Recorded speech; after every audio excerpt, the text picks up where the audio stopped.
ഡൽഹിയിലെ പുതിയ മുസ്ലിം ലീഗ് ആസ്ഥാനത്ത് മുതിർന്ന നേതാവ് CH മുഹമ്മദ് കോയയുടെ പേരിൽ ഒരു മുറി പോലും ഇല്ലാത്തത് വിവാദമാകുന്നു. പരാതിയുമായി ഡോക്ടർ MK മുനീർ നേതൃത്വത്തെ സമീപിച്ചു. CH മുഹമ്മദ് കോയയെ മുസ്ലിം ലീഗ് മറന്നുവെന്ന് KT ജലീൽ കുറ്റപ്പെടുത്തി. ഏറ്റവും നല്ല മുസ്ലിം ലീഗുകാരനാണ്.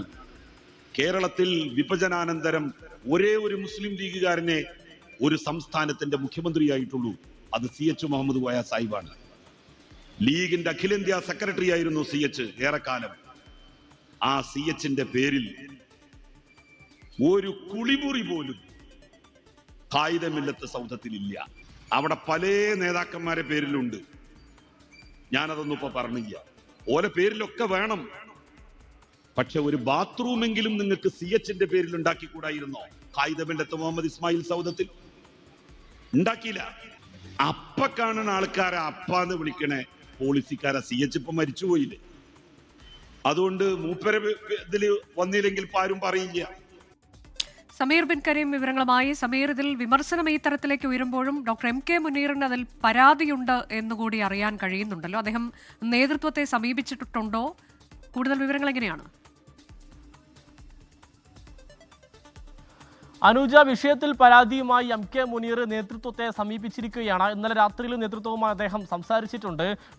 ഡൽഹിയിലാണ് മുസ്ലിം ലീഗിന്റെ ദേശീയ ആസ്ഥാനം കഴിഞ്ഞ ദിവസം ഉദ്ഘാടനം ചെയ്തിരിക്കുന്നത്. വലിയ ആഘോഷമായി മുസ്ലിം ലീഗ് അത് മാറ്റുന്ന സാഹചര്യത്തിലാണ് ആ ഓഫീസിനെ ചൊല്ലി തന്നെ വിവാദം ഇപ്പോൾ ഉടലെടുക്കുന്നു എന്നുള്ളതാണ്. ഈ കെട്ടിടത്തിൽ ബനാത്വാലയുടെ പേരിൽ ലൈബ്രറി ഹാളുണ്ട്, അഹമ്മദിന്റെ പേരിൽ ബോർഡ് റൂമുണ്ട്, ഒപ്പം തന്നെ പോക്കർ സാഹിബ് മീറ്റിംഗ് റൂം, ഒപ്പം പാണക്കാട് കോൺഫറൻസ് ഹാൾ, ഇങ്ങനെ വിവിധ നേതാക്കളുടെ പേരിൽ വിവിധങ്ങളായിട്ടുള്ള മുറികളും ഹാളുകളും ലൈബ്രറിയും ഉൾപ്പെടെയുള്ള സാഹചര്യത്തിലാണ് മുസ്ലിം ലീഗിന്റെ തന്നെ ഒരേ ഒരു മുഖ്യമന്ത്രിയായിരുന്ന ദേശീയ സെക്രട്ടറി ആയിരുന്ന CH മുഹമ്മദ് കോയയുടെ പേരിൽ ഒന്നും തന്നെ ഇല്ല എന്നുള്ളതാണ് പുതിയ വിവാദത്തിലേക്ക് തിരികൊളുത്തിരിക്കുന്നത്. ഇതുമായി ബന്ധപ്പെട്ട് മുസ്ലിം ലീഗിലെ MK മുനീർ അടക്കമുള്ളവർ കടുത്ത അമർഷത്തിലുമാണ് എന്നുള്ളതാണ്. കഴിഞ്ഞ ഏതാനും ദിവസം മുൻപ് ചെന്നൈയിൽ നടന്ന ദേശീയ സമ്മേളനത്തിലും അതിന്റെ പ്രചാരവുമായി ബന്ധപ്പെട്ട പോസ്റ്ററുകളിലൊക്കെ തന്നെ CHന്റെ ഫോട്ടോ ഇല്ലാതെ ആയിരുന്നു പ്രിന്റ് ചെയ്തിരുന്നത്. പിന്നാലെ വിവാദമായതിനെ തുടർന്ന് അത് പിന്നീട് ഫോട്ടോ പ്രിന്റ് ചെയ്ത് പിന്നീട് ഉൾപ്പെടുത്തിയാണുണ്ടായത്. അതുപോലെ തന്നെയാണ് ഇപ്പോൾ ഉണ്ടായത് എന്നുള്ളതാണ് ഒരു വിഭാഗം ചൂണ്ടിക്കാണിക്കുന്നത്.